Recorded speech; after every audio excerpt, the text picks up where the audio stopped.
अस्सलाम वालेकुम नाज़रीन, मैं ज़ैनुल आबिदीन हूँ एक नए व्लॉग के साथ। नाज़रीन, किसी भी मुल्क में कोई भी थोड़ा सा भी हंगामा हो जाए, जो हमारे हुक्मरान हमारे ऊपर मुसल्लत किए गए हैं, ये सबसे पहले बैठे होते हैं कि हमने यहाँ से क्या अपना फ़ायदा निकालना है और किस तरह हमने आवाम के साथ ड्रामेबाजी करनी है। और वो भी मैं आपके सामने रखूँगा। और दूसरी साइड पर जो एक नई मुलाकातों की हवाले से बात हो रही है कि अडियाला जेल के जो बासी है इमरान खान, उसकी पार्टी के लोगों के साथ अलग से मुलाकातें हो रही हैं। वो मुलाकातें क्या हैं, मैं सबसे पहले आपके सामने ये रखता हूँ, फिर मैं बाद में इस हुकूमत की जो ड्रामेबाजी हैं उसके ऊपर आऊँगा। देखें, कोट लखपत में शाह महमूद कुरैशी, डॉक्टर यास्मीन राशिद, उसके अलावा उमर सरफराज चीमा, ये लोग वहाँ पे कोट लखपत में कैद थे। पहले शाह महमूद कुरैशी यहाँ पे इकट्ठे ही थे इमरान खान साहब के साथ अडियाला जेल में। इन्हें फिर यहाँ से वहाँ पे शिफ्ट कर दिया गया ताकि हम शाह महमूद कुरैशी को वहाँ पे तोड़ सकें और उनको अलग करके एक फॉरवर्ड ब्लॉक बना सकें। क्योंकि यहाँ पे ये दोनों आपस में जब भी पेशी होती थी, मीटिंग्स कर लेते थे इमरान खान और शाह महमूद कुरैशी, फिर उसके ऊपर अपना एक स्टैंड लेते थे। अब अडियाला जेल में इमरान खान साहब को अकेले को स्टैंड लेना पड़ता है। शाह महमूद कुरैशी वहाँ पे बैठे हुए हैं, उनको इन्होंने बरी कर दिया केसेस में, लेकिन रिहा नहीं कर रहे। अब उनके साथ जो लोग मुलाकात करने के लिए गए हैं, फवाद चौधरी, महमूद मौलवी और ये लोग गए हैं, उनसे मुलाकात की है शाह महमूद कुरैशी के साथ। और जो इतलात आ रही हैं वो ये हैं मुबैना तौर पे कि इन्होंने शाह महमूद कुरैशी साहब को कन्विंस करने की कोशिश की है कि आप इमरान खान साहब को या तो बाहर भिजवा दें इलाज के लिए या फिर आप हमारे साथ मिल जाएं। अच्छा, इससे पहले भी यही वाले लोग शाह महमूद कुरैशी के पास गए थे और उन्हें कहा था कि आप हमारे साथ मिल जाएं और छोड़ें इमरान खान साहब को, आप यहाँ पे आके एक और रोल अदा करें, एक अच्छा रोल अदा करें। लेकिन शाह महमूद कुरैशी साहब ने कहा था कि मैं जमहूरियत के साथ हूँ, मैं आप लोगों के इस जो आप लोगों ने नमूना बना लिया है, एक ड्रामेबाजी चल रही है बैर मुल्क में, मैं उसके साथ नहीं हूँ। वो इमरान खान साहब के साथ खड़े हैं और खड़े रहेंगे, ये शाह महमूद कुरैशी साहब ने कहा था। अब दोबारा जब ये लोग गए हैं, इन्होंने ये बात रखी है शाह महमूद कुरैशी साहब के सामने कि आप दोबारा आएँ, हमारे साथ मिलें और एक कौमी हुकूमत बनाने की तरफ बातचीत करते हैं, जिसके हवाले से एक लॉलीपॉप भी दिया गया है। इन हुक्मरानों के जो आका हैं, जो इनको लेके आए हैं, उन्होंने एक शुरली भी छोड़ी हुई है इन तमाम मुक़्तदर हलकों में या इक़्तिदार के हलकों में कि देखिए हम लोग एक कौमी हुकूमत बना देंगे अक्टूबर नवंबर में जाके। ये इसी वजह से ये लोग भी गए शाह महमूद कुरैशी के पास और उन्हें कहा कि आप आ जाएँ, एक कौमी हुकूमत बनेगी और उसमें आपका बहुत बड़ा रोल होगा। और अब बहुत बड़ा रोल क्या होगा? शाह महमूद कुरैशी का सबसे बड़ा रोल वज़ीर आज़म होता है, उसके बाद वज़ीर ख़ारजा होता है। शाह महमूद कुरैशी साहब वज़ीर ख़ारजा तो ऑलरेडी रह चुके हैं, और अगर वो ये वाला काम करें तो उनकी पूरी सियासत मिलिया मेट हो जाएगी। क्योंकि अभी तक जो है वो इनके बेशक बेटे ने, ज़ैन कुरैशी ने भी लौटा हुआ था, लेकिन अवाम ने फिर उसको छोड़ दिया क्योंकि वो शाह महमूद कुरैशी का बेटा है। शाह महमूद कुरैशी साहब की कुर्बानियों की वजह से अवाम चुप हो गई।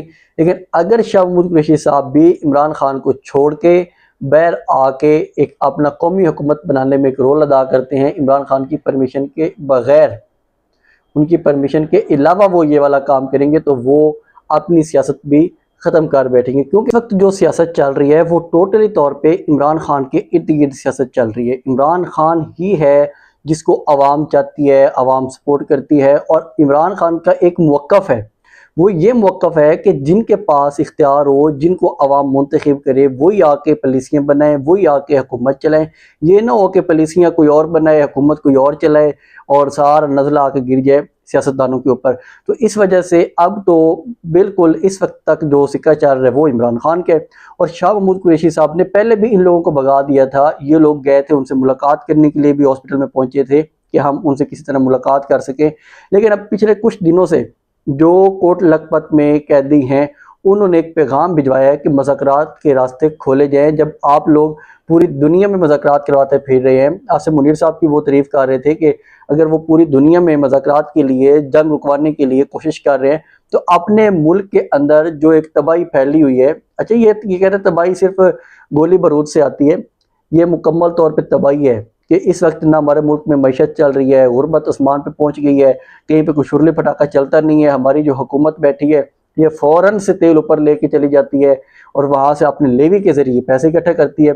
ये लेवी के ज़रिए ये ज़बरदस्ती पैसे इकट्ठा करना होता है, बिलों में टैक्स डाल देना, ये ज़बरदस्ती पैसे इकट्ठा करना होता है। तो इसलिए शाह महमूद कुरैशी साहब भी कह रहे थे कि इनको अपने मुल्क के अंदर भी मुज़ाकरात करने चाहिए।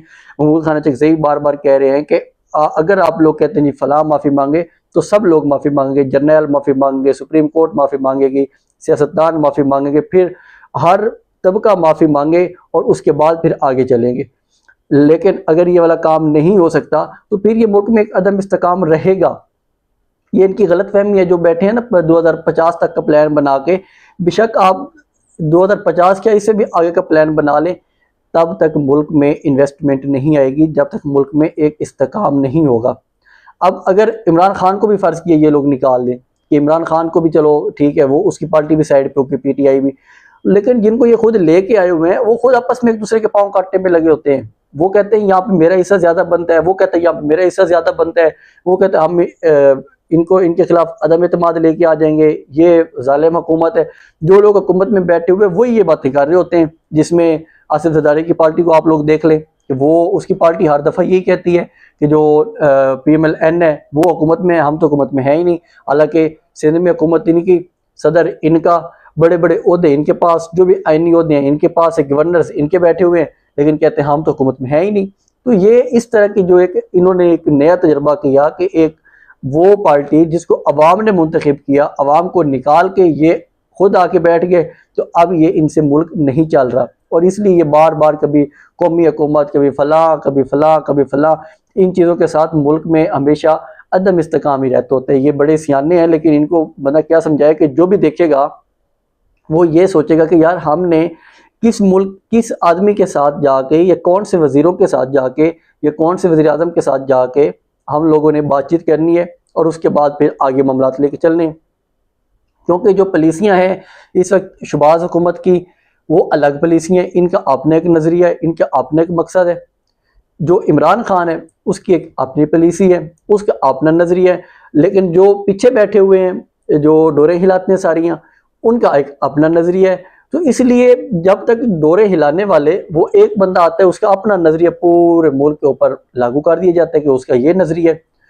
हुकूमत में जो बैठे होते हैं, जो सियासतदान होते हैं, वो एक आदमी फ़र्द वाहिद अपनी पॉलिसी लागू नहीं करता, वो अपनी पूरी काबीना की, अपने तमाम लोगों की, अपनी आवाम की पॉलिसी को लेके चलता है कि मैंने आवाम का फ़ायदा किस तरह करना है।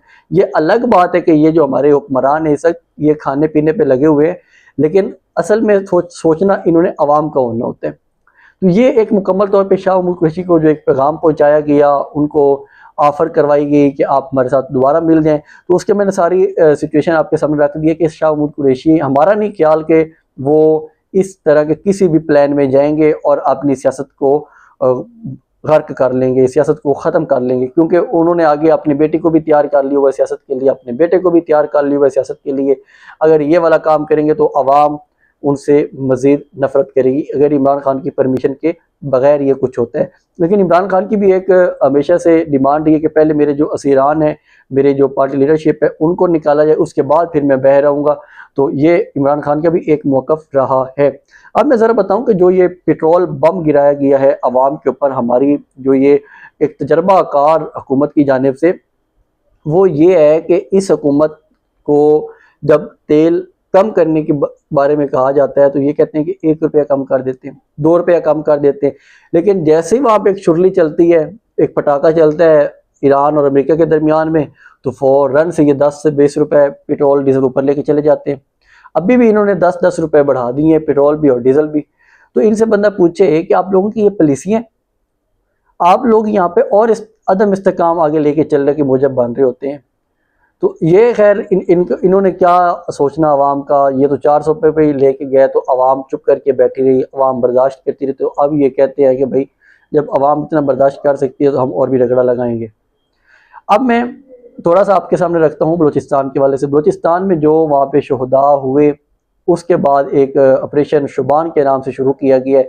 उसमें अभी तक की जो इतलात आ रही हैं कि 75 तक जो दहशतगर्द हैं वो मारे जा चुके हैं, वो हलाक हो गए, और वहाँ पे ऑपरेशन इसी तरह मज़ीद भी आगे जारी है।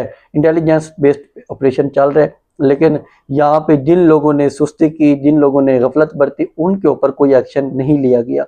ये बड़ा अनफॉर्चुनेट है कि जिनको वो कहते रहे कि आप हमें असला पहुंचाएं, असला पहुंचाएं। असले के लिए तो कोई भी नहीं लेके पहुंचा वहाँ पे, लेकिन जो वहाँ पे एक ऑपरेशन चल रहा है, ठीक है, अब आप बाद में वहाँ पे जाकर उनको मारे, लेकिन अपने लोगों को आप लोग बचा सकते थे। तो वहाँ पे भी अगर ये ऑपरेशन वहाँ पे कर लिया जाता तो आपके अपने लोग भी बच सकते थे, लेकिन वो काम नहीं किया गया। और अब नया ऑपरेशन शुरू हो गया। ऑपरेशन नहीं, यहाँ पे इंतहा के ऑपरेशन है, चलते ही रहते हैं, हमेशा चलते रहते हैं। कभी केपी में चल रहे हैं, कभी बलूचिस्तान में चल रहे हैं। नहीं रुक रही तो दहशतगर्दी नहीं रुक रही, बाकी सब कुछ रुक जाता है इन लोगों से। ये स्मगलिंग भी है, वो भी हो जाती है, आसानी से हो जाती है, लेकिन जो दहशतगर्दी है वो नहीं रुक पाती, क्योंकि वो लोग यहाँ पे आते हैं और दहशतगर्दी करके चले जाते हैं। तो इसलिए ये जो मुकम्मल तौर पे अपडेट्स थी, मैंने कहा आप लोगों से शेयर करूं। इसके साथ मुझे इजाज़त दें। अल्लाह हाफ़िज़।